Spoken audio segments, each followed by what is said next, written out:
Assalamualaikum warahmatullahi wabarakatuh. Bertemu lagi dengan saya di sini.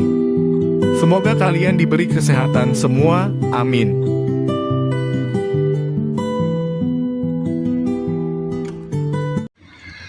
Karawang merupakan salah satu kota menjadi salah satu yang ikut menjadi saksi sejarah pada masa penjajahan dahulu kala.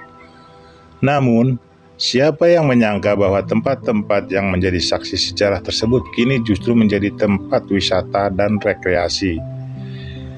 Inilah 5 tempat peninggalan sejarah di Karawang yang saat ini berubah jadi tempat wisata. Yang pertama, Bendungan Walahar.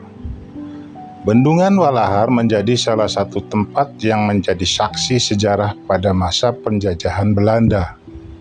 Bangunan yang terletak di Desa Walahar, Kecamatan Kelari, Kabupaten Karawang, Provinsi Jawa Barat ini merupakan sebuah bendungan yang digunakan untuk mengatur debit air Sungai Citarum dan juga mengairi sawah sekitar 87.369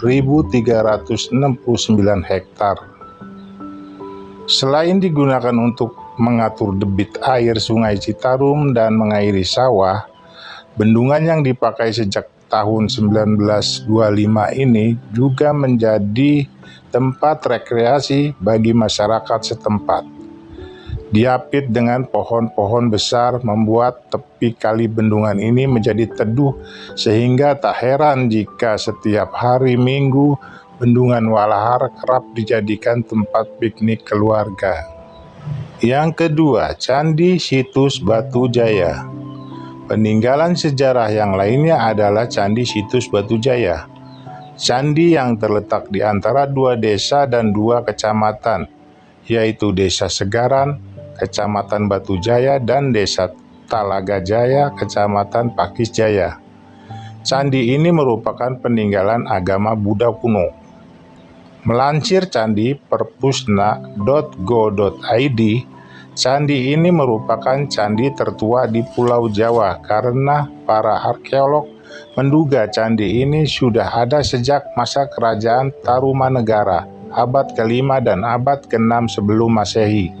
Candi ini juga terletak di tengah-tengah sawah dan baru mulai dibuka menjadi tempat wisata pada tahun 2019 lalu. Yang ketiga, Monumen Rawa Gede. Tidak kalah dengan Bendungan Walahar, Monumen Rawa Gede juga merupakan salah satu tempat yang menjadi saksi atas terjadinya peristiwa pembantaian warga Rawa Gede, di mana kejadian tersebut menginspirasi sastrawan Hairil Anwar untuk menuliskan sebuah puisi yang berjudul Antara Karawang Bekasi.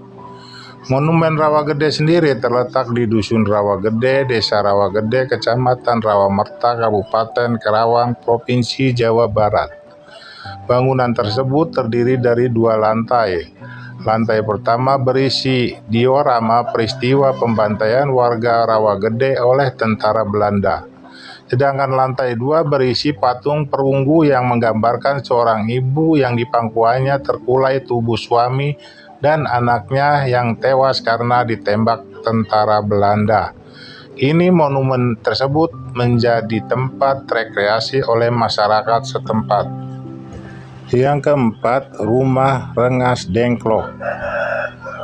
Kalau menilik kembali pada sejarah Indonesia pada saat persiapan kemerdekaan Indonesia, Insinyur Soekarno dan Muhammad Hatta melakukan perundingan dengan para pemuda yang dipimpin oleh Soekarni di sebuah rumah di Rengas Dengklok. Di sanalah lahirnya naskah proklamasi. Rumah ini terletak berada di Kampung Kalijaya, Dusun Rengas Dengklok, Kecamatan Rengas Dengklok, Kabupaten Karawang, Provinsi Jawa Barat. Lokasi rumah dulunya tepat berada di tepi Sungai Citarum. Khawatir terjadi abrasi sungai, akhirnya rumah tersebut dipindahkan 100 meter ke dalam. Sementara lahan bekas rumah tersebut kini berdiri kokoh Tugu Proklamasi, lengkap dengan tulisan proklamasi yang masih bentuk sketsa. Yang kelima, Tugu Kebulatan Tekad. Tidak lengkap kalau ke rumah Rengas Dengklok tidak berkunjung ke Tugu Kebulatan Proklamasi atau dikenal dengan Tugu Kebulatan Tekad. Lahan yang berbentuk segitiga ini berisi bangunan tugu dan taman. Pada bangunan depan sisi selatan terdapat tatanan batu yang membentuk angka 17, di tengah terdapat jalan setapak melingkar membentuk angka 8, dan di bagian sisi utara terdapat tatanan batu yang berbentuk angka 45. Sementara di tengahnya tepat berdiri kokoh Tugu Kebulatan Tekad di atas batu ukuran 15 x 15 meter. Kelima tempat ini memang menjadi peninggalan sejarah. Meski begitu, tempat-tempat ini kini menjadi tempat rekreasi. Bahkan tak jarang para siswa-siswi dari sekolah setempat yang mengadakan studi tour ke tempat-tempat tersebut. Demikian cerita singkat sejarah yang ada di Kota Karawang. Semoga kalian suka. Sekian dan terima kasih. Wassalamualaikum warahmatullahi wabarakatuh.